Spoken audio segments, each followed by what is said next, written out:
Hello and welcome to When Will It End? Baby, it's a podcast. Which one? Oh, so we watch the movies. We start with the first one. We continue through a whole series of films. We ask ourselves the question, is each successive installment in a franchise contributing to or detracting from the world of cinema that we have engaged in? And of course, we are on episode 2 of our... It doesn't even need that much explanation. It's the Batverse Part 1, strictly covering the Tim Burton and Joel Schumacher Batmen of the 80s and 90s. A lot of men in there. Got to cover them all.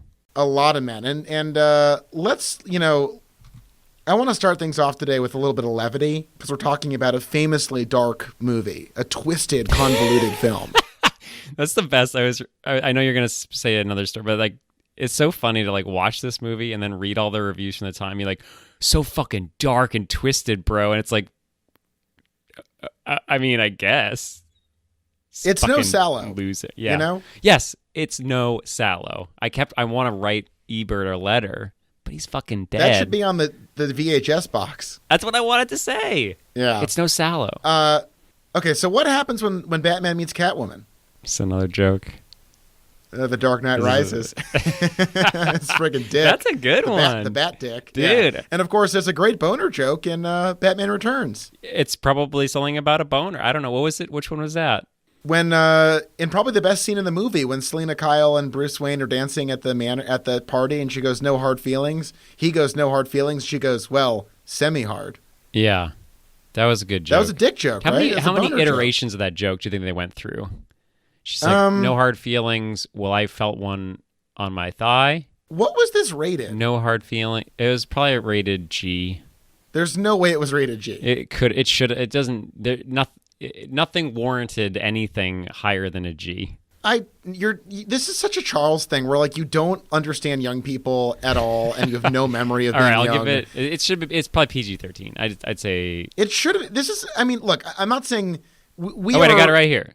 MPAA gives it a PG-13 for brooding, dark violence. Well, it is a dark movie. I found this movie quite sour. And maybe dark isn't the right word, obviously, in a where the list is so long now. Post-COVID-19, post-9/11, post-war in Iraq and Afghanistan, endless police brutality against people of color, the list is endless. But yes, in 2020, this movie isn't dark in the way that it's not a Serbian movie or whatever. Right. But it's sour. It definitely, I understand why at the time people were like, what the fuck is this? Because the tone is just it's just off. Yeah. The opening lines of this movie are happy man, Merry Christmas, happy woman, Merry Christmas. And that you sort of think this is going to be a light movie. It's going to be a Christmas movie. Well, here's my hot take. Ready? Batman Returns. Wait, I'm not Christmas ready. Movie. Fuck. Oh, sorry. That's all right. Are you ready now? I already heard it, and I guess... I blew my wad. Yeah, I'm shattered now. Hard feelings? Do you think that was another one? No hard feelings. Well, why is there cum on my leg? That's not really a joke in the traditional sense. I guess so.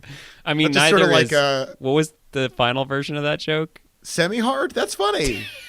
He's got a chub on. Yeah, he's got a little chub. Yeah. What's that little chubbers coming out of your bat suit? The old bat dick. Okay. We're talking today, of course, about Batman Returns. Wait, I just had the Tim Burton film. An image at the end of the movie when he's like, you know who I am. I'm fucking Michael Keaton. And instead of ripping his mask off, he just rips off part of his pants and his little dick flops out. It's semi-hard cock. So in your version of Batman Returns, Michael Keaton breaks the fourth wall, identifies himself as Michael Keaton, and then reveals his penis. No, he's the same scene where he's I just forget the name Batman sometimes, where he's no, Bruce Wayne. He's you think I'm Batman, but I'm Bruce Wayne, and he rips off his rubber head, and then he's just sort of Michael Keaton with a rubber bat suit under him the whole time. It looked very silly, but I just am sort of imagining whoosh, the semi-hard pops out rather than the head. Well, we were blappa, blappa, blappa, blappa. That's pretty good. That's a great semi-hard dick scene. Yeah, you did a great job. Blappa, blappa. So I did a little research for this episode. Well done. And here's a few things that I think we should go into this movie knowing. Okay, you ready? I think this is really great sort of thing to get because a lot happens behind the scenes. Right. Okay, so let's start with some things that I think everyone should know going into Batman Returns. Okay, penguins are flightless birds. While other birds have wings for flying, penguins have adapted flippers to help them swim in the water. Most penguins live in the southern hemisphere, which makes Arctic world actually a misnomer in the film. It should be Antarctic world. Yeah. So, Yeah. fuck you, Tim Burton. You're a piece of shit. You're a piece of fucking shit. Every this movie's time a I fucking saw it. lie. Every it's time a I fucking saw it. lie. Arctic world is bullshit. It is bullshit. I'm glad it blew up. The Galapagos penguin is the only penguin species that ventures north of the equator in the wild.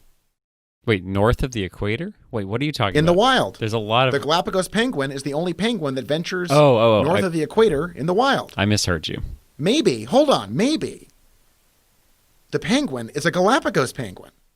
So you're saying this isn't a mistake?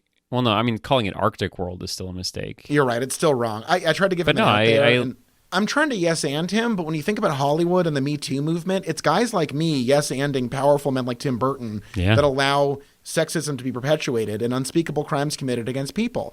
I should be at Nuremberg. I was just trying to yes-and. Like, I think a lot of the Nazis at Nuremberg were just trying to yes-and Hitler. Like, look, we were trying to contribute. We heard that this thing yes-anding. Right, we just wanted to kind of yes-and. We heard this thing yes-anding. You see, there's this thing, it's yes-anding, and Hitler would go off on these things, and we would just yes-and, and it was fun. I don't know. It got out of hand. It's a man with... I'm doing French now. I mean, they probably do the same thing. They yes-anded him, too. They sure did. It's also in your cursed blood, because you are, of course. Ugh, every time I bleed, I'm just like, get it as fucking far away from me as possible. When Charles bleeds, it's like a thick slurry of red wine, olive oil, and chunks of baguette. And snails, too. Yeah, frogs. And snails. I had a escargot a year or two ago, and I actually really enjoyed it. I mean, it sounds like everything else. You just, like, this is why anyone can be vegan, because, like, literally a snail doused in something delicious tastes delicious. So just douse anything in something, and it will be delicious. And that's the message today. All right. That's my vegan message. Okay, so let me just get through the rest of the list just so we're all on the same page. Oh, sorry, Penguins can drink seawater. Penguins spend about half their time in water and the other half on land. So we should actually rewatch Batman Returns to see if they nail that ratio. Because I swear to fucking God, the Arctic world thing is just the tip of the iceberg. Cold. Yeah, because they got those there. Wait, scientists have very specifically nailed this down to a 50-50 breakdown in a penguin's day? Well, according to the good people at coolaustralia.org, yes. Not Beano.com this week? I've got Beano. I've got Beano on tap. No! Beano.com is coming up soon. You think I wasn't going to bring Beano to this? I was hoping. I didn't want to just, like, expect it. I've been let down. I peaked a lot when I got excited. I'm sorry. Okay, large penguin populations can be found in countries such as New Zealand, Australia, Chile, Argentina, and South Africa. Not mentioned, Gotham fucking City. Strike 3. You're out. Goodbye. No penguins live at the North Pole. Strike 4. And you're out. Actually, that's sort of like strike 1. Yeah, kind of. It's sort of like it's like an ancillary part of strike 1. Yeah. It's like strike 1A. The emperor penguin is the tallest of all penguin species, reaching as tall as 47 inches in height. That's about the size of my penis. And the Emperor Napoleon. Yeah. Okay, there's a lot of other facts here, and I think I'm going to not read all of them. But you're not. You're not going to read me every single fact about a penguin? I'll read them all. Emperor you. penguins can stay underwater for around 20 minutes at a time. Holy shit. Emperor penguins often huddle together to keep warm in the cold temperatures of Antarctica. Why do they just move? I bet you're wondering what's the second largest penguin species. Charles, king penguins are the second largest penguin species. They have 4 layers of feathers to help keep them warm in the cold subantarctic islands where they breed. That's right, where they get their little penguin cocks out and ram them into some penguin pussy holes. Because that's how penguins fuck. Dumb scientist asshole. I know this is not very interesting, but I'm going to say it anyway because so am I. It's literally never stopped you before. Why would we start now? What's it called when scientists, was it called taxonomy? When they're like animals, the kingdoms, the phylums, the species, those things? Is that called taxonomy?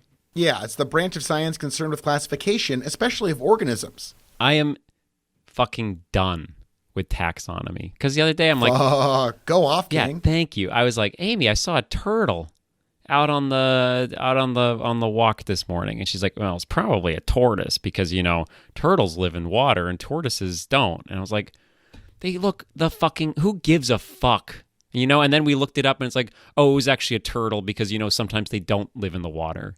Sometimes they leave the water. It's like, are you fucking kidding me? Scientists from 150 years ago were like, we're going to call this one a turtle and that one a tortoise. Fuck you and fuck these assholes that are naming things emperors and then kings and then dukes and then viscounts and then what the fuck? Fuck this ass. Okay? So chinstrap penguins get their name from the thin black band under their head. Chinstrap penguins. At times, it looks like they're wearing a black helmet, which might be useful as they're considered the most aggressive type of penguin. Until Danny DeVito came along. Yeah, put some bombs on them. He tried to kill like all his people. With a penguin. Okay, we're almost done. Crested penguins have yellow crests as well as red bill and eyes. That's a very specific bit of information there. Yellow-eyed penguins, or hoiho, are endangered penguins native to New Zealand. Their population is believed to be around 4,000. See, I'm fine with the yellow-eyed one. Like, just name the penguin after something that I can tell it apart. Oh, that's the yellow-eyed penguin? What do you think that one's called? It's called the yellow-eyed penguin. Well, hold on. We've got the crested penguin, the chinstrap penguin. Those are all, I think, pretty I'm saying, evocative. like, this asshole that was like, haha, I'm going to name all these penguins after different levels of monarchists. It's the finest penguin in the land. The emperor. That of an emperor. The emperor's penguin. I hope that guy got executed by scientists. I'm looking it up. Yeah, he was shot in the back Such a fast research. Yeah, in Juarez by the cartels. The little blue penguins are the smallest type of penguin. They average around 13 inches in height. That's about the size of my flaccid penis. See, that's brilliant. They call him the little blue penguin. Immediately, without even seeing one, I know it's going to be both little and blue. And true to form, they are indeed. They average around a height of 13 inches. I like that scientist. That's one for me. So penguins in Antarctica have no land-based predators. Yeah, clearly they haven't met friggin' Batman. Fucking idiots. A penguin's black and white plumage serves as camouflage while swimming. The black plumage on their back is hard to see from above, thanks science, while the white plumage on their front looks like ice reflecting off the surfaces of the water when seen from below. And all those dumb ones that were swimming upside down in this movie?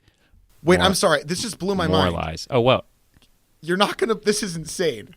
This is a story, okay? I'm ready. You're right. Okay. So do you remember the name of the website from which I am drawing my information about penguins? Yeah, like australiascool.gov or something? Coolaustralia.org. Okay. I just got to the bottom of the page. Yeah. It says source, Science Kids. Wait, what? Do you know what the Science Kids website is? Wait. Oh, okay. So it's not just kids. It's a website called Science Kids. ScienceKids.co.nz. Wait. What? Australia's ripping off this information from another country? We are blowing up this fucking shit on this fucking episode because coolaustralia.org is poaching their bullshit from a fucking New Zealand website. And that is fucked up. Josh, you are an award-winning journalist doing your job live on the podcast. I want everyone out there to know that you too can win awards for journalism by Googling information about penguins and then scrolling down to the very bottom and finding out where this bullshit seeped in from. And the answer is fucking New Zealand. But don't click. So click on those links. But there's sometimes on websites links that are like, if you look closely at this picture, you understand why your husband killed that guy. And then there's like a cropped picture of a woman and like you can just see like the outline of cleavage and it's like, there's more cleavage when you click this picture. How much more? You won't know until you click this picture. I clicked. And here's the thing. There is ultimately a finite amount of cleavage possible. Well, all right. Like what answer is really going to shock you? You know what I mean? If it was like 2 feet, I'd be like, that's a lot of cleavage. Holy shit. How big is a little blue penguin? About 13 inches on average. More than a little blue penguin. It's about the size of my cleavage. Yeah. Hey, can I ask you a personal question? Yeah. Why should you not write a book on penguins? Oh, God, do we switch over to Beano.com? Because writing a book on paper is much easier. Welcome to Beano.com/post/penguin-jokes. Beano. So when I meet new people, I always talk about my giant pet penguin. You heard about this? Yeah, it's a good icebreaker. Wait. Why? I don't really get that. I understand that penguins live around ice, I think is the idea. Right. So wouldn't that not break the ice? Wouldn't you want to keep that ice like nice and frozen for those penguins? Funny you should have said that. What do you call a penguin with no eye? So we already talked. Penguin. You just did it. Penguin. Wait. You just did it. Oh, I get it. You were saying penguin in a cute way. Yeah. That's the punchline to a Beano.com joke. Oh, see, I already knew that. This episode brought to you by Beano.com. Go to Beano. They've got images of jokes. I've and never the been jokes to Beano. are awesome. I'm on the trivia page of IMDb, and I would like to tell you, like, probably the scariest thing that I've learned about the behind the scenes of this movie. Okay. 349 out of 353 people, meaning only 4 people, did not find this interesting. Danny DeVito remained in character between takes. And if you can imagine the night, these takes must have gone on because everyone's in costumes and it's all this shit. Like Michelle Pfeiffer had to like put on talcum powder and... Well, she was vacuum sealed into the fucking outfit. Apparently she couldn't do long takes because she would like pass out. Right. So if you can imagine like all that's like, there must have been a lot of time between takes and little old Danny DeVito's were scampering around with that dumb nose, like just screaming at you about penguins and shit. And his mom. Grabbing titties, eating raw fish. Hey, you're the pussy I've been looking for. I miss my mom. I miss my dad. On the count of 3, let's identify the worst part of the movie. Ready? Oh, shit. 1, wait. No, I'm not ready. I mean, I don't know. I have a lot to choose from. I know, but what's an entire segment of the film that pretty much never works? I'm okay. 1, 2, 3. The penguin. Oh, is you that didn't say it? anything. Well, I was gonna say I'm too scared to say anything, but I just figured I'd let you do it because you try to do this and we try to like sync up. I'm just too nervous. I have like testing. Well, Jews are usually the vanguard of culture, anyways. Yeah. So I don't mind stepping first through the breach into saying that, despite the wonderful Danny DeVito, who I genuinely adore. Oh yeah, he's great. The Penguin's story and plot and scheme and world is so genuinely shitty that it's a real bummer. So I thought you were like looking for a specific scene. I was like, of course it has the penguin in it, but honestly, I've like mostly cast those out of my memory, even though I just watched it like 18 hours ago. And I watched it half an hour ago. Yeah, okay, this is perfect because for me, in my experience, as soon as I just am like dumping scenes from this movie every 10 minutes, just like it's so awful. This is definitely a mess. But I hesitate. Okay, go ahead. I just want to say before, because I don't want you to be on the defensive. I don't want you to feel like I'm coming at you, even if you like this movie. Because for me, we talked about this last episode. Like, I just got out of watching the 2-hour and 40-minute Zodiac, which is sort of it's amazing. And like, if anyone else had directed Batman Returns or Batman, I would be in. I just find Tim Burton to be repellent for me. I hate everything about him. So this movie just is not going to work for me. So I'm even if I just want you to come at it. If you liked it, don't be like, oh, Charles didn't like it, so I'm going to not really say very much. I want to know. I just am putting it out there that I am destined to hate this movie, and it doesn't really matter because it just doesn't work for me. Okay, fine. Yeah, that's sure. It. Okay. Yeah. Okay. That's it. Fine. I figured I got to know. Yeah. No, that's just your. Yeah, it's fine. Yeah, it's fine. I don't know. Maybe we should do the fucking episode then if you fucking hate the movie so fucking much, huh? No. I love you. Okay, so it's like fuck you, Josh. No. You missed the point. I must have said it wrong. I'm just fuck you, man. Look, if you like it, I don't want you come at me. I will fucking take you down. I will shred your whole fucking life, bro. You've already See this done knife? it. I was bending this knife while you were talking. Wait, screenshot that. Send that to the FBI. For people who can't see, I have taken a knife and just twisted it into a macabre shape that like indicates my rage. Like Tim Burton would. Nothing can be normal. Oh, God. His shit's so nuts. You seen those clowns? No. So let me say this about this movie. It's not a good movie. I didn't like watching it. I also watched Zodiac in the last week, and that's 2 hours and 40 minutes that I adore watching because it's well made and fun and flows and things make sense and there's a sense of tension and a structure that's very exciting. This is a 2-hour movie that was really difficult to get through. And what's heartbreaking is that I think Michelle Pfeiffer's performance is magnificent. And I think she is wonderful in this movie. And I was genuinely heartbroken to think that, I don't know, maybe it's either like idiot studio stuff where you have to pack in characters to make something work, or sexism, the idea of like her not being able to carry the movie as a one-on-one just between her and Keaton. But man, she gives it her all in this, and I love her performance. And pretty much everything she does in this I find awesome. And I found myself being like, if we could just dump this like messy, nonsensical Penguin story that like never at any point makes sense or is compelling. Because like you may not love the Joker, but like you sort of get his deal in Batman. Yeah. And in Penguin, he's like a rich orphan who lives in a zoo, but the zoo is also a carnival or something. Jesus and he also Christ. has limitless resources and like an army, and they can sort of do anything, but he wants to be mayor with Max Schreck for reasons that are not super well explicated. Like all of that is just a disaster. But meanwhile, you have Michelle Pfeiffer playing Selena Kyle, who is, this woman who's been treated like shit by men her entire life. Mm-hmm. And after, like, when she's reborn after being murdered by her boss, she self-actualizes in this, like, thrilling, awesome way where she doesn't want or need Batman, she thinks. She doesn't want or need... She just, like, wants to be herself and not, like, live life by other people's standards. And I think that story is well-acted and interesting and suffocated in a lot of really, really, really dumb bullshit. So we talked about this last episode, or maybe I don't know. I definitely felt this, where this movie has, the pacing of this movie sucks in the same way that like I couldn't keep track of characters, like whether he was like, I couldn't keep track of like the like goons, Joker's goons and the police. I couldn't track of like what the mayor was up to and I didn't even know what's his name was, like who's the Harvey Dent. Like I barely even understood what that human being was in the world of Batman. And this is the same thing. We have 4 fucking characters.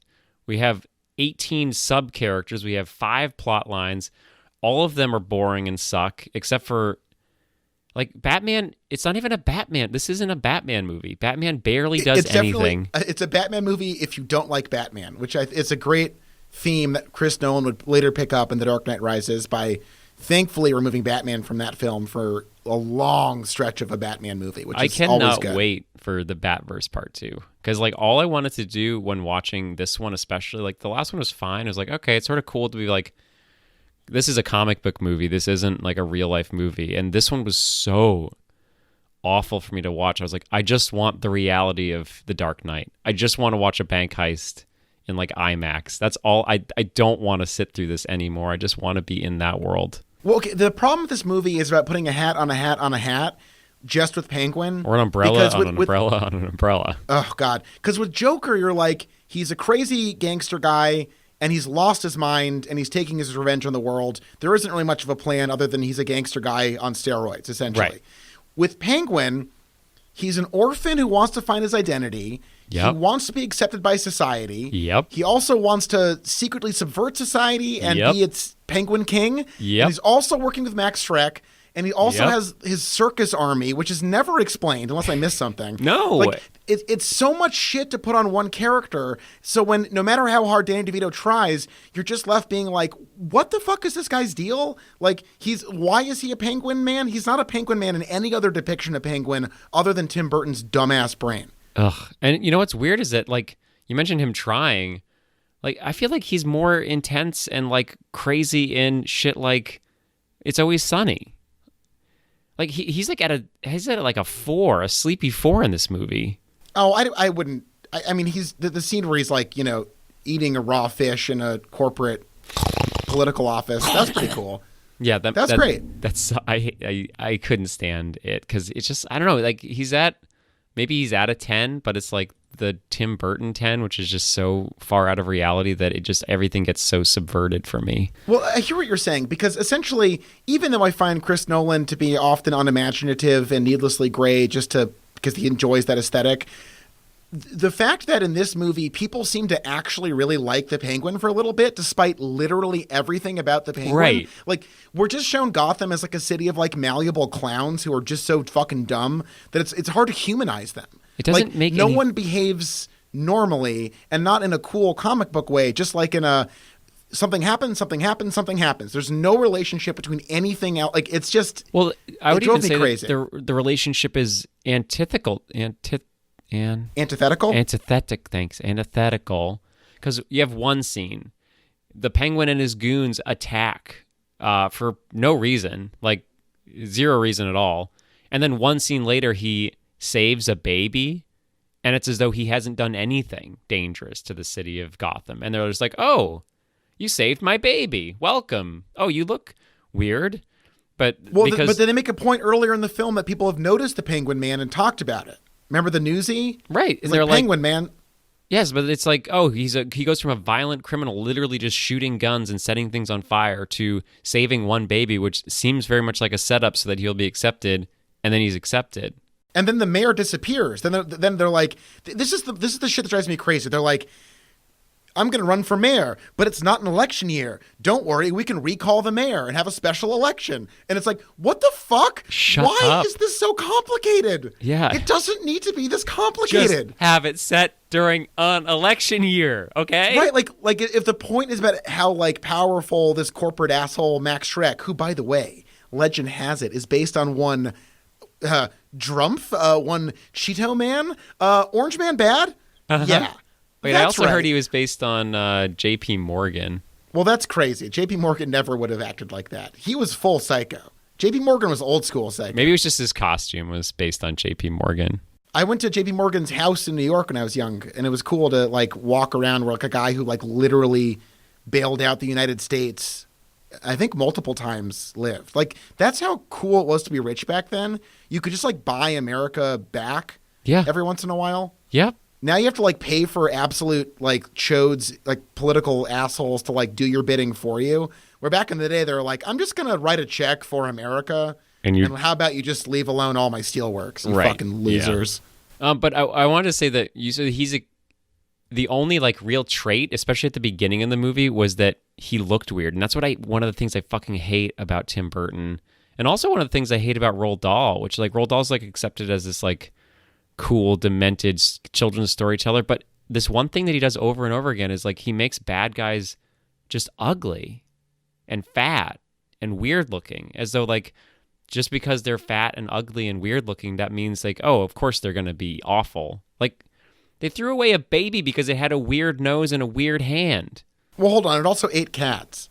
Yes, because they put it into a cage and didn't feed it. Well, I'm just saying like it's classic Tim Burton to introduce an unbelievably massive idea and just be like, and that's that. He's a penguin man. And anyways, on with the show. And you're like, how does anyone not get hung up on that basic, what the fuck is going on with this? It's not like fun and fantastical. It's like, it's distracting and unnecessary. It's like in 1918, 1917, that movie. I already forgot it existed. Yeah. Wait, 1917? Yeah, the camera trick, where at a certain point you're like, this is all I can think about is this dumb fucking, like, so anyways, I found that very irritating. And having grown up watching Burgess Meredith play the Penguin on the classic Adam West stuff, it's kind of fun that he's just like a super smart, weird, rich guy who's weird and shit. Like, you don't need to like, the garnish of him literally being a deformed animal man is like, I don't know. And then like, can someone fucking take Tim Burton to the psychiatrist to talk about circuses or something? Like, what is the deal, bro? It sucks. It sucks. I want to read a 4-star Letterboxd review, and sort of, this is where I'm coming from, okay? Because this is why everyone's like, oh, this is so fucking dark, so fucking twisted. Oh my God, I can't believe this is like a subversive Hollywood blockbuster for the summer, but it's fucking set in Christmas time. Fuck you. Look at that. Tim Burton made a fucking Christmas time summer movie. Look at this amazing... Yes? Sorry? What? Well, I want to point out earlier that my hot take was that, you know, if you think about it, Batman Returns is a Christmas movie. So I'm saying it's nice to see that like other people have already warmed to the idea. Yeah. So this is by Matt Lynch. I don't know. His reviews always show up for me. This is his review, all in lowercase letters. Just that's the kind of guy he is. 3 cosplaying homicidal psychotics driven insane by a pulpy combination of sexual desire, emotional trauma, and socioeconomic anxiety wage open armed conflict in a major metropolitan area. That's stupid and wrong. This was bankrolled by a major studio and released to an eager public. End of review. So this is my point, is like, even if that were true, which it emphatically is not. Okay. Just for the record. But like, just this movie openly talks about its themes. This is not an edgy, subversive movie. So like sounds like a cool idea, but when the movie is like, I want to meet my mom and dad. It's like when you just like openly talk about your themes, that is not a cool, edgy, dark movie. That's not even a movie, and that's why it's 0 stars. This is not a movie. Well, again, I love Michelle Pfeiffer in this. I really love her. I think she lights up the screen. Her transformation is exceptional. And if this movie was about her as a woman and confronting her life in a big city and in a violent, scary world, like I think she was amazing. I hated it. We get it. I just like every time. No, but I'm just saying, like, it's not cool, like, to have her be like, every fucking scene in the first 20 minutes is like, oh, look at me. Oh, look at this. Oh, hello, honey. Oh, wait, I'm single. Oh, wait, here's all my phone messages telling me exactly what my life is. It's like, Jesus Christ. Can you just stop doing this? Can you give me a character and not just, like, force feed me character traits? But I think she pulls it off. You're right. On paper, it's not great. I think Michelle Pfeiffer slams it. And the whole Honey, I'm Home like reprise when she comes back to the house later is, I think that it works for me within that moment. And I think that the A Kiss is More Deadly Than Poison exchange that her and Bruce do the inverse of from scene to scene. Yeah. I liked that. The mistletoe thing, I thought that was good. I thought that scene where they're at the dance together, because Keaton is so checked out in this. It's almost amazing. It's very weird. I think he made this to like buy a house, literally. I read it on a Maron interview. He was like, "Yeah, I wanted to buy a house." So he got $11 million for this, and he was like barely in it. Yeah. Just quick question: what do you call a penguin in the desert? A hot bird. Lost, my friend. Lost. Bino's fucking bringing the A game today. Yeah, Bino got some fire. Bino is spitting. I think jokes about pop culture are like too infused with the pop culture to be like, they're just more for the fans. So we're like Penguins. No one's a Penguin fan. These are just going to be good. But the thing is that Penguin, as the traditional depiction of Penguin, works great as a villain. Making this Penguin so ludicrously overburdened with different plot lines and objectives and goals, it just drags the entire movie through the fucking floor. He had so much to do. It's so sad.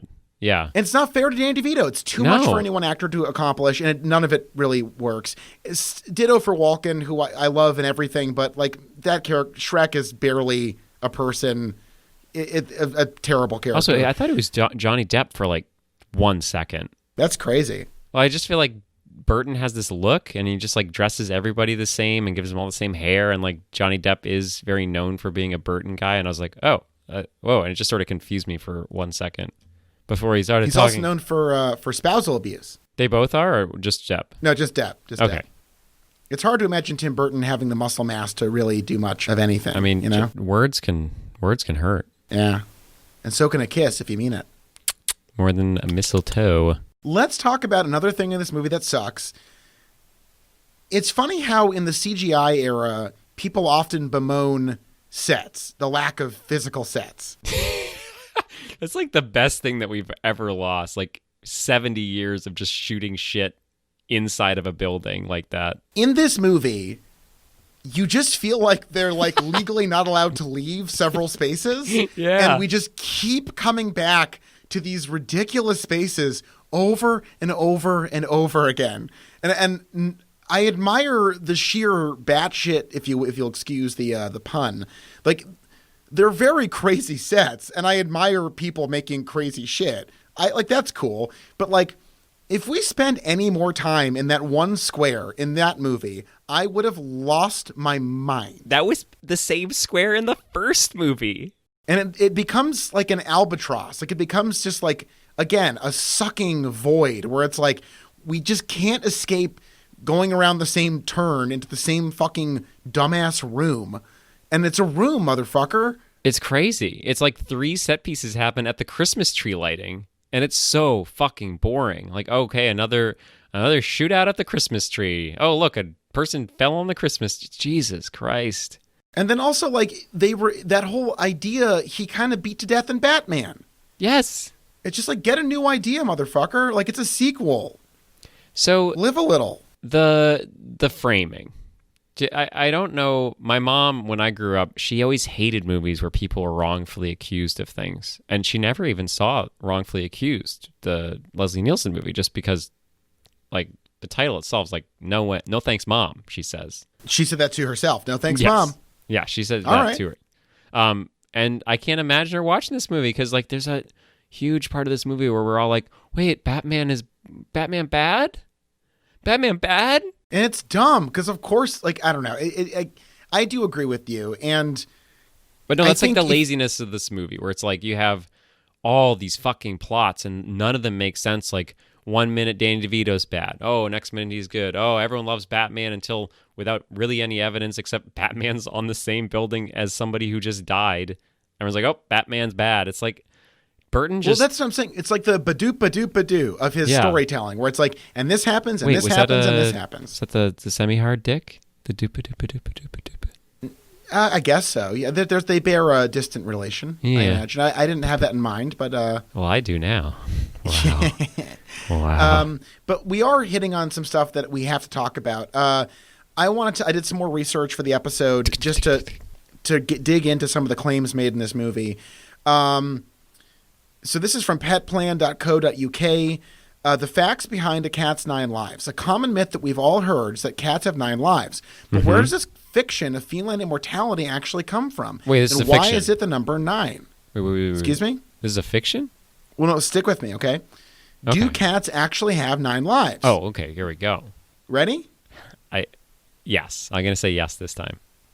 No. What? Just Cats have 1 life just like any other living creature. Huh.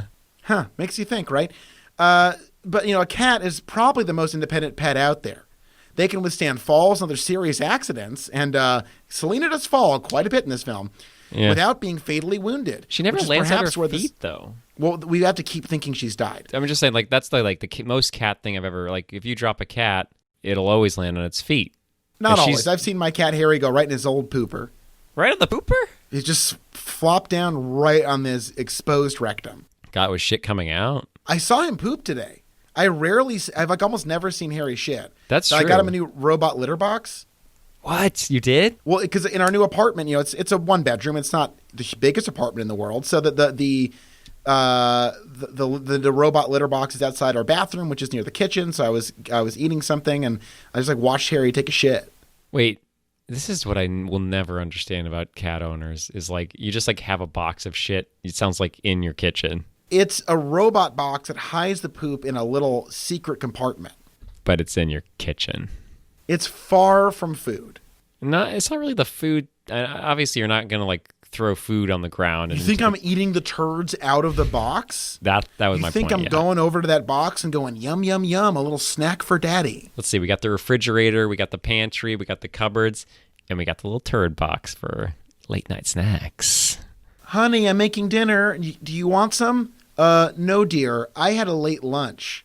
And then I wipe my mouth and it's covered in fucking cat shit. Because I've been woofing down turds. Yeah. Oh, God. No, look, life is just filthy. You're always caught up. One, dogs eat shit and eat dead stuff and roll in dead stuff. And then you're like, oh, come over to bed. Come on, lie with me in bed, you dumb piece of shit. Mm-hmm. Dogs are fucking disgusting. Cats are relatively clean comparatively. Josh, dogs have enzymes in their mouth, okay? Have you ever heard of those things? Fucking everybody. Okay, Josh, dogs have enzymes. So they can eat a shit dinner. Dogs have enzymes in their mouth. And I don't care if they lick my face.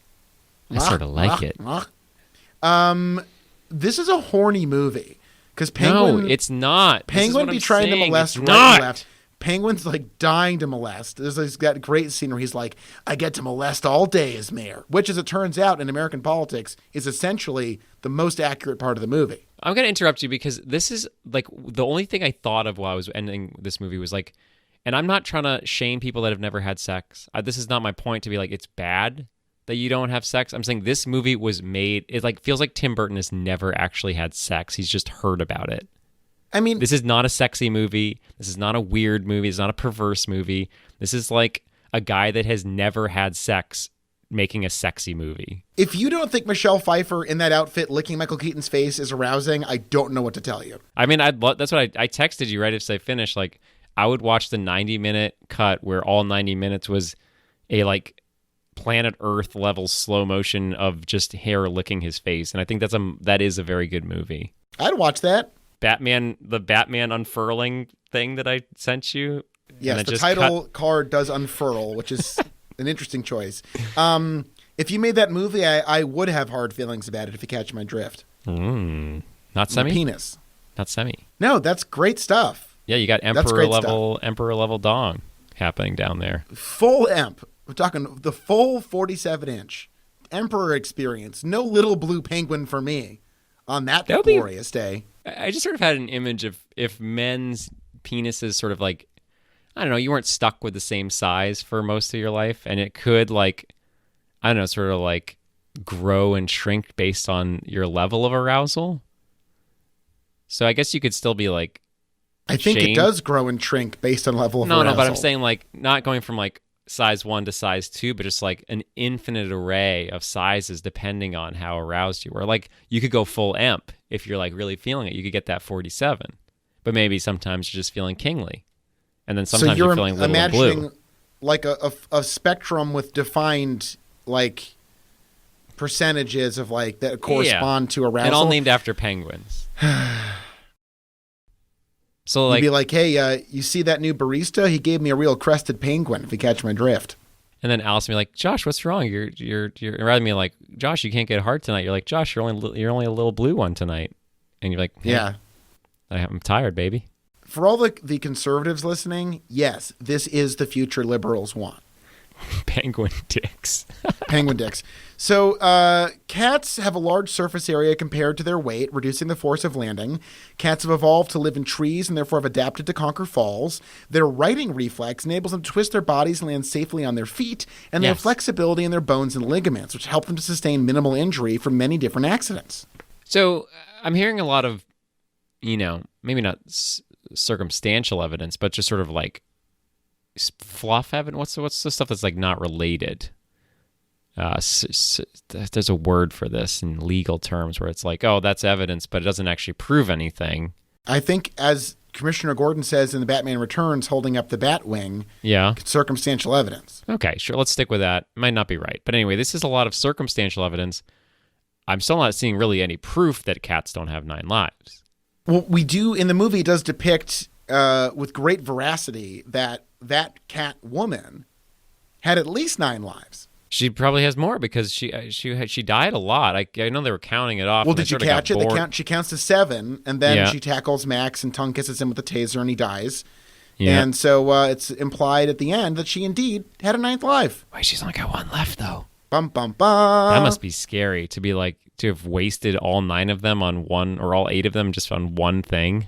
Hold on, the revenge against your murderer? That's like the shit you're supposed to do that. Yeah, but she's badass. She could have probably just made out with 1. I would say even 0. He was such a loser. Hey, do you know who I wish had 9 lives? Because she's a girl boss and a total queen. Michelle?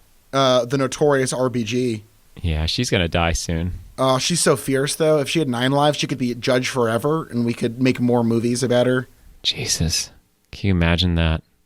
Judge forever. That's what the American creators wanted. We should make a Judge Dredd reboot, but it's Ruth Bader Ginsburg. Oh my God, Judge Dredd. Yeah, and she's like, gradual state-based reform. And she puts the mask on. Yeah. That'd be so cool. I don't take off the mask. Okay, that was anti-Semitic. You're an anti-Semite. Is she Jewish? Is Ruth Bader Ginsburg Jewish?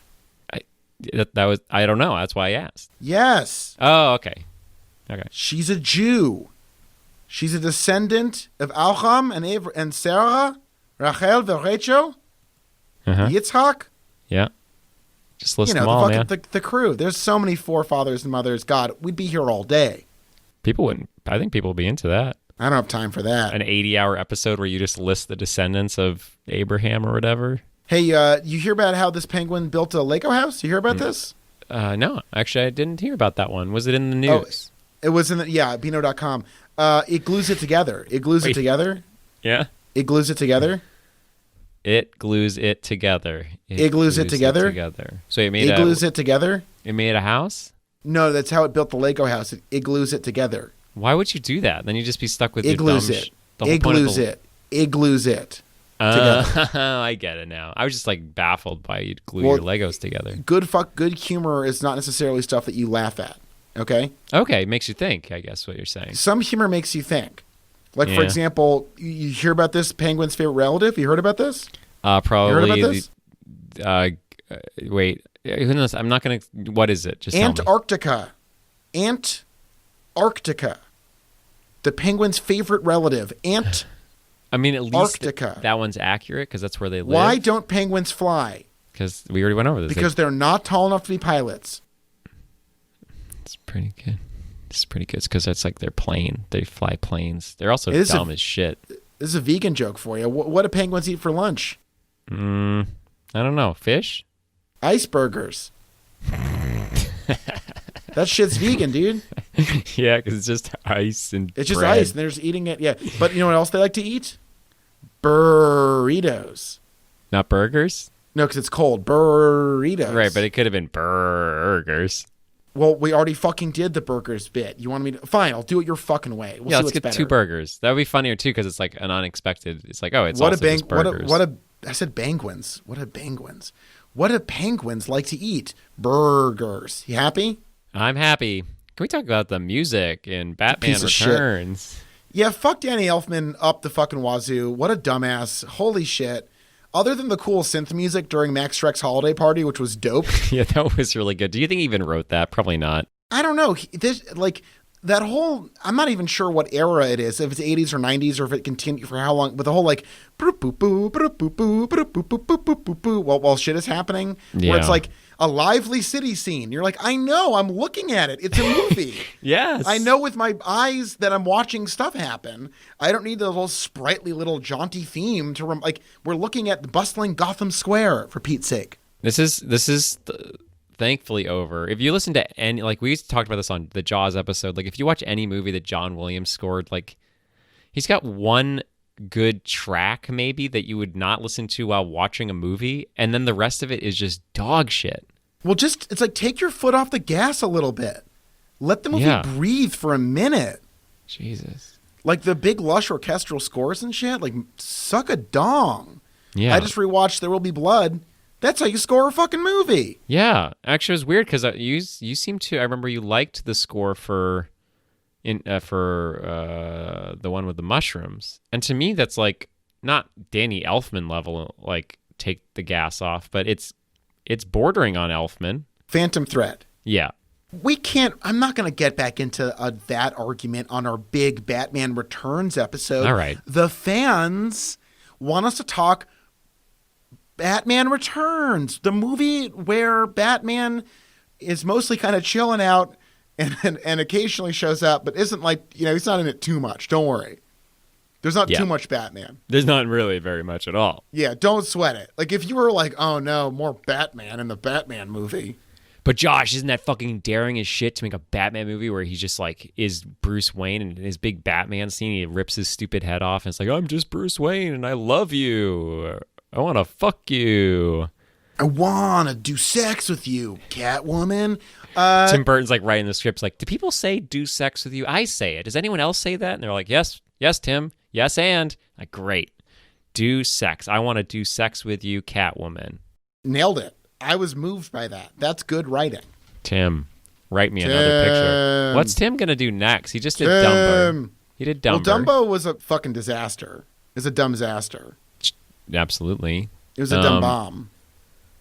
It wasn't da bomb. It was dumb bomb. He's made nothing but disgusting movies his entire career, and it sucks. Hold Even on. the ones I like Ed Wood rules. Okay, I haven't seen Ed Wood. Is a really good movie. And again, it's like Tim Burton making, I guess, his most realistic film. Yeah, I guess so. It's basically about as close to reality as he gets. And then you get the remake of Planet of the Apes, the remake of Charlie and Chocolate Factory, the remake of Sweeney Todd, the remake of Alice in Wonderland, and then Corpse Bride, fucking Corpse Miss Bride Peregrine's... is a terrible fucking movie. I walked out of that when I saw it in high school. I walked out. The Nightmare It felt like all the Before music Christmas. was like written the day of the shoot. I've never seen Nightmare Before Christmas, and I have no interest in seeing it. So much. Well, Beetlejuice is awesome. I don't like Beetlejuice it, owns. that's just because I can't get into it. I just can't get into anything. This guy's got a brain that isn't weird and twisted. It's so boring and normal, and it's like what's that dumb Boston band where they wore bowler hats? Like the two people from Boston were bowlers. The Bowery kids. No, you speak of Amanda Palmer's original band. Yeah. Oh, fucking, they're terrible. I'll look Coin, Operated Boy, that bullshit. Yes. Oh my yes. God. I mean, Amanda Palmer is the fucking worst. By the way, she has done many, many covers of "Fuck the Police" by NWA that are completely unabridged covers. If you catch my drift, and there are many, many videos of her doing this, Sucks. like on YouTube. It's the Dresden Dolls. Oh, terrible. I feel like Tim Burton. Also, Dresden was a fucking horrific war crime, and doing your like theater kid with the ukulele bullshit, it's so disrespectful. And this is why I know there's maybe some problems with a Nolan version of this, but like I don't want burlesque like theater kid dumb shit in a Batman movie. I don't want it in any movie, and specifically not one that's actually dark and twisted about people that have, as this review says. I mean, you can tell me why you disagree with this, but like it is about people that have crazy sexual desire and sexual subversion and all these things that are like actually a part of their lives, and it's by a dumbass that doesn't even understand what that means. Yeah, and then I think for me the parts that work are completely drowned out by the parts that suck and are just irritating as fuck. But I have good news. You hate burlesque theater kid style depictions of Batman, well, you're going to love two Joel Schumacher movies back to back, which I'm sure will be a tonic if you don't like stagey broad shit. You're going to really enjoy Batman and Robin and Batman Forever, two very chill movies by a man known for being subdued, subtle, and having a cunning wit. But wait, is there any like burlesque? Is there? I don't mind if it's like over the top, but is there like is Tim Burton vibe going to go away, or do they like try to keep the vibe? I mean, we're about to enter the Schumacher verse, which is very much its own vibe. Okay. And I would say if you're looking for vibe, you'll find it and plenty with Joel Schumacher. So, Charles, we're getting towards the end of this great episode where we learned so much about penguins and why cats don't have 9 lives. Yeah. And I have to ask you, as is tradition with the series, in every episode I ask you first, are you asking when will it end? Are you done with Batman? We are 2 movies into Batman. There's only 900 to go. So here's the thing is, it's hard to answer it's hard to answer honestly, because I know that things are changing, and I know that's not really maybe a part of the question, but knowing that Tim Burton is out, I do see that there is obviously room for cool shit to be happening in a Batman movie, because he's a very compelling character, which for some reason Tim Burton has either not focused on anything cool or been like, this is where I go to dump the flowers. And then everyone else is like, oh, this is where he goes to dump the flowers because he is sad. His shit's all fucked up because his mom and dad got killed with a gun. So the last movie I was asking, yes. And I'm asking, I don't care. This sucks. I hate it. I do not want more of this. I don't want this era. Everyone's like, oh, wow, the comic book movies, man, Marvel really made them for this whole new thing. Like, yes, they're good now. They're like, comic book movies are good now because this sucks. I hate it. I'm out. I don't hate it as much as you hate it, because I see shards of a movie that I would like to see that are just washed away by an ocean of bad choices, and it's very disappointing. Here's the thing. Batman is cool. Yeah. I like Batman. I enjoy watching him fight crime. It's funny that he's a very disturbed man who dresses like a bat at night, and that's weird, and I like when that happens. This is a troubling movie and difficult to get through, but I'm not done, because obviously there's enough core elements to this franchise where it's like, look, in our experience doing this show, often the second movie is a big stumble. This is a common reoccurrence where people either swing too hard or do the opposite and play it too safe, whatever. This is a weird mixture of both of those things somehow. Yeah. By the way, Todd McCarthy in Variety described Pfeiffer as very tasty. Guess what, Todd McCarthy?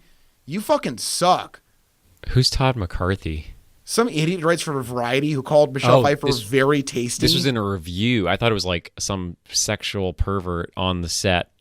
No, just Batman like a Returns. classic sexist idiot who refers to a woman's acting job as very tasty. Very good. What Yum a yum.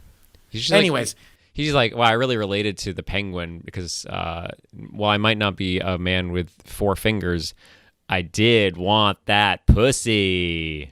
And then Dasan Howe of the Washington Post described Pfeiffer as deliciously purry, which is cool because she's a murdered woman dealing with endless, relentless trauma from sexism and chauvinism.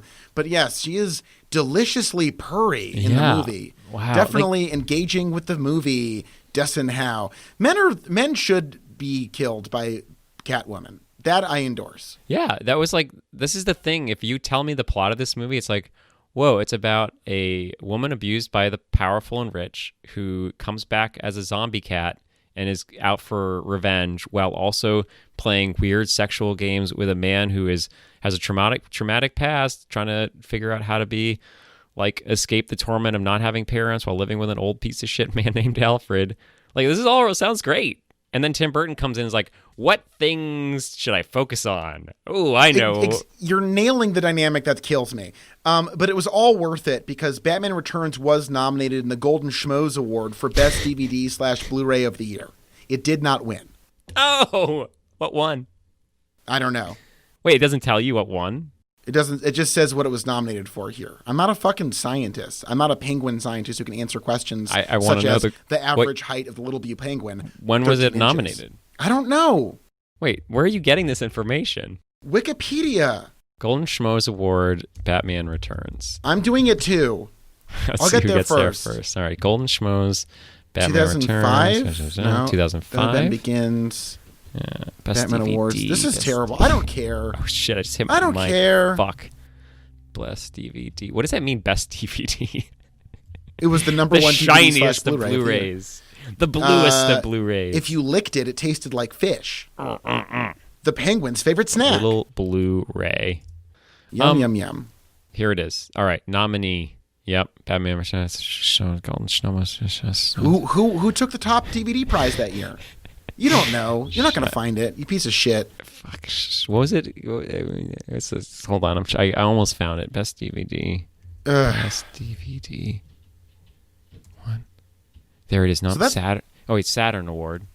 Okay, just Golden stop Schmoes. it. Stop Golden it. Schmoes. No one gives a shit. Oh, it's for the whole anthology. It really sucks that Catwoman never happened with Pfeiffer. That would have been awesome.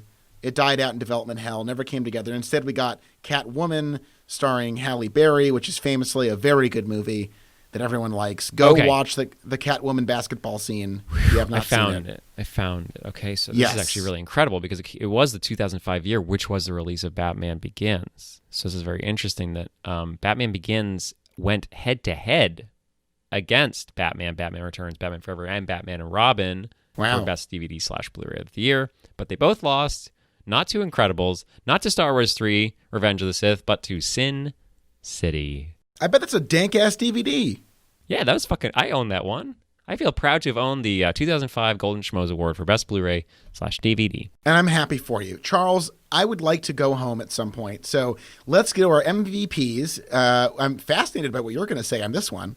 Wait, Who's your MVP? We did leave early yesterday, so I do have to remind you that we must go back and choose our MVP for the last movie. Oh, Jesus Christ! That we must. Relentless. I know you were gonna. I knew you were gonna give me a little bit of old kick in the balls, elbow in the ribs. Let's do this one, then we'll go to that one. I need to go home. So we're going in backwards order. No, start with this movie. We'll do that one next. Start backwards. Okay, start with the never mind. My Batman MVP is Billy D. Williams because he was a nice, reassuring face who I love to look at. And he's barely in the movie, and it was written out of this movie because we live in a racist society full of assholes. So Billy D. True. Wins for It's both. not even conjecture. Like they are like on record being like, well, we don't really want a black man in this movie, so we'll just get rid of that character. Is that okay? Fuck that forever. This movie sucks. Billy D. Williams is double MVP for both movies. He should have been in this one. He would have been awesome. Billy D. Williams is great. Watching evil Billy D. Williams' Two-Face would have been fucking amazing. So he gets the real MVP for the last movie for simply being likable, and the ghost MVP for this movie because what he could have brought to the table and was denied by the idiots who run Hollywood. So we did our work. What's yours? So I'm gonna go the opposite way. You've chosen like very good like representations of what this movie should have been. I'm gonna choose the MVP based on the feeling that I get. What character best embodies the feeling of the movie? And for the first one, it's the dumb incel cuck reporter. Arliss. That's to me like is really vibes with like the whole vibe of the first movie. Say, Dame, those legs go all the way up? Wow. And this one, I think I just gotta give to I'm gonna give it to Alfred. The guy you called a dumb piece of shit earlier? Yeah, I think he really, like, the movie is nothing. The movie is like an old man wandering around doing literally nothing. Like the scene where he's like, I'm gonna take the Iron Maiden to the secret lair, and then Alfred's like, I'll just take the fucking stairs, you piece of shit. And like they both meet at the same time. Alfred's the vibe MVP standing for most vibing player. Nice. And of course, this is the movie where we bid a fond farewell to Michael Keaton, who we will never see again in this franchise. Or we barely saw so far in the franchise, really. He's coming back in 2022 in the Flash movie as Batman again. So after taking a nice 30-year break, he'll be back as Batman again. Batman. We'll have to cover that. Old Batman. Yeah. So, yes, let's close out the episode with something that I know you've always wanted. You've always been too afraid to ask me, and I will now reveal the answer. Charles, there are over 1,400 species of bats worldwide. Bats can be found in nearly every part of the planet, except in extreme deserts and polar regions. The difference in size and shape are equally impressive. Bats range in size from the Kitty's hognose bat, also called the bumblebee bat, that weighs less than a penny, making it the world's smallest mammal, to the flying foxes, which can have a wingspan of up to 6 feet. The U.S. and Canada are home to over 45 species of bats, and additional species are found in